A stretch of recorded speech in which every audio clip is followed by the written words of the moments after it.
नमस्कार साथियों, देखते हैं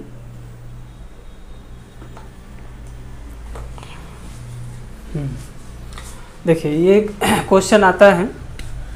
बंगाल के गवर्नर जनरल, प्रथम अंतिम भारत के गवर्नर जनरल या स्वतंत्र भारत के गवर्नर जनरल, है ना, प्रथम द्वितीय अंतिम, ये सब बहुत क्वेश्चन आता है और बहुत सारे इस प्रकार के क्वेश्चन जो है कन्फ्यूजन में होते हैं और कन्फ्यूजन में आप गलत भी करके आते हैं। इसके लिए देखिए बंगाल के गवर्नर जनरल से क्वेश्चन आता है जो, तो बंगाल के जो पहले गवर्नर जनरल थे यानी प्रथम गवर्नर जनरल, तो उनका नाम था लॉर्ड क्लाइव। क्या नाम था? Lord Clive. ये 1757 से 1760 यानी 57 से 60 तक इनका कार्यकाल रहा है। बंगाल के प्रथम गवर्नर जनरल के नाम से लॉर्ड क्लाइव को जाना जाता है। बंगाल के अंतिम गवर्नर जनरल के नाम से जाना जाता है वारन हेस्टिंग्स को, है ना। तो वारन हेस्टिंग्स का जो कार्यकाल है 1772 से 74 तक इसका कार्यकाल रहा है। तो देखिए बंगाल के शब्द देखिए, बंगाल के प्रथम गवर्नर जनरल, है ना, बंगाल के प्रथम गवर्नर यानी कि लॉर्ड क्लाइव, और बंगाल के अंतिम गवर्नर, है ना, कौन था? वारन हेस्टिंग्स, यानी 1772 से 74 के बीच में। ये बंगाल के गवर्नर और बंगाल के गवर्नर जनरल दोनों में थोड़ा सा अंतर है। बंगाल के गवर्नर पूछेगा तो क्लाइव को, यानी कि बंगाल का प्रथम गवर्नर तो लॉर्ड क्लाइव, बंगाल का अंतिम गवर्नर तो वारन हेस्टिंग्स को। वारन हेस्टिंग बंगाल का अंतिम गवर्नर था और यही बंगाल का पहला गवर्नर जनरल भी बन जाता है ना। तो बंगाल के गवर्नर जनरल देखिए, ये गवर्नर और गवर्नर जनरल दो बातें, दोनों बंगाल के लिए ही है। वारन हेस्टिंग्स जो था वो अंतिम गवर्नर था, वही प्रथम गवर्नर जनरल बन जाता है।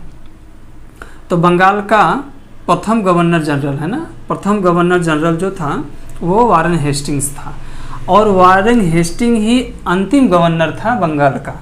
तो 1774 से 85 इसका कार्यकाल रहा है। बंगाल का अंतिम गवर्नर जनरल, है ना, लॉर्ड विलियम बेंटिंग को माना जाता है। तो लॉर्ड विलियम बेंटिंग्स जो था वो बंगाल का अंतिम गवर्नर जनरल था। 1828 से 33 इसका कार्यकाल रहा है। ठीक है ना। चलिए भारत के संबंध में आते हैं, है ना। भारत के संबंध में आते हैं तो भारत के गवर्नर जनरल, अब देखिए भारत के गवर्नर जनरल, तो भारत के गवर्नर जनरल, अब देखिए यही बात समझने की है कि बंगाल का अंतिम गवर्नर जनरल ही भारत का पहला गवर्नर जनरल बनता है। जैसे बंगाल का अंतिम गवर्नर ही बंगाल का पहला गवर्नर जनरल बनता है, यानी वारन हेस्टिंग, है ना। तो ये देखिए भारत के गवर्नर जनरल में प्रथम है लॉर्ड विलियम बेंटिंग, जो 1833 से 35 तक कार्यकाल इसका है। तो भारत का ये है प्रथम गवर्नर जनरल। और भारत के अंतिम गवर्नर जनरल, है ना, भारत के अंतिम गवर्नर जनरल लॉर्ड कैनिंग को कहा जाता है। 1856 से 58 इसका कार्यकाल रहा है। तो यानी भारत के अंतिम गवर्नर जनरल लॉर्ड कैनिंग को माना जाता है। 1856 से 58 के बीच में इसका कार्यकाल है। चलिए अब आता है, अब गवर्नर जनरल के पद को बदल करके वायसराय कर दिया गया, है ना।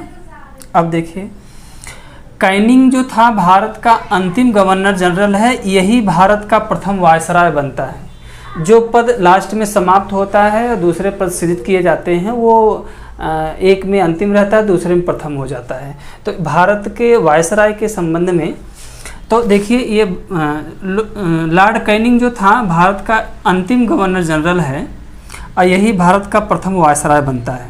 तो भारत का प्रथम वायसराय कौन बनता है? लॉर्ड कैनिंग है। 1858 से 62 के बीच में इनका कार्यकाल रहा है।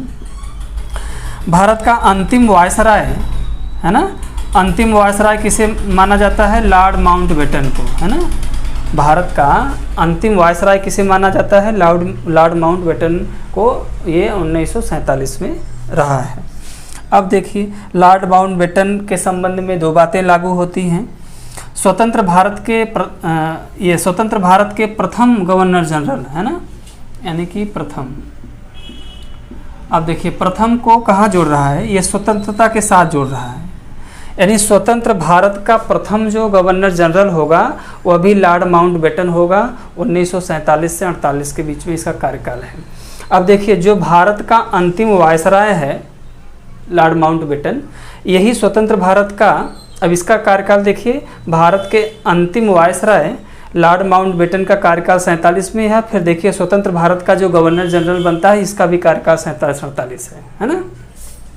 तो स्वतंत्र भारत का प्रथम है ना, स्वतंत्र भारत का प्रथम जो गवर्नर जनरल था उसे माना जाता है, लॉर्ड माउंटबेटन को माना जाता है 1947-48 का, ठीक ना। अब इसी के साथ एक क्वेश्चन और जोड़ेंगे, स्वतंत्र भारत का अंतिम गवर्नर जनरल है ना। अब देखिए अंतिम के साथ क्वेश्चन बदल जाएगा। तो स्वतंत्र भारत का देखिए, स्वतंत्र भारत जरूर जुड़ा होगा। स्वतंत्र भारत का अंतिम गवर्नर जनरल जब होगा तो सी राजगोपालाचारी रहे हैं 1948 से 50 है ना। तो सी राजगोपाला चक्रवर्ती राजगोपालाचारी यह अंतिम यानी स्वतंत्र भारत के अंतिम है ना गवर्नर जनरल रहे हैं। तो ये थोड़ी सी कन्फ्यूजन की स्थिति में क्वेश्चन गलत हो जाते हैं है ना। तो प्रथम और अंतिम से क्वेश्चन बहुत पूछता है। बंगाल के गवर्नर, बंगाल के गवर्नर जनरल, भारत के गवर्नर, भारत के गवर्नर जनरल, भारत के वायसराय है ना, स्वतंत्र भारत के प्रथम गवर्नर जनरल, अंतिम गवर्नर जनरल, इससे क्वेश्चन आपके कंपटीशन पूछता है। तो मुझे विश्वास है कि वीडियो आपको ज़रूर पसंद आई होगी। एक कॉन्सेप्ट दिमाग में बना लेंगे तो क्वेश्चन कतई नहीं गलत हो सकता।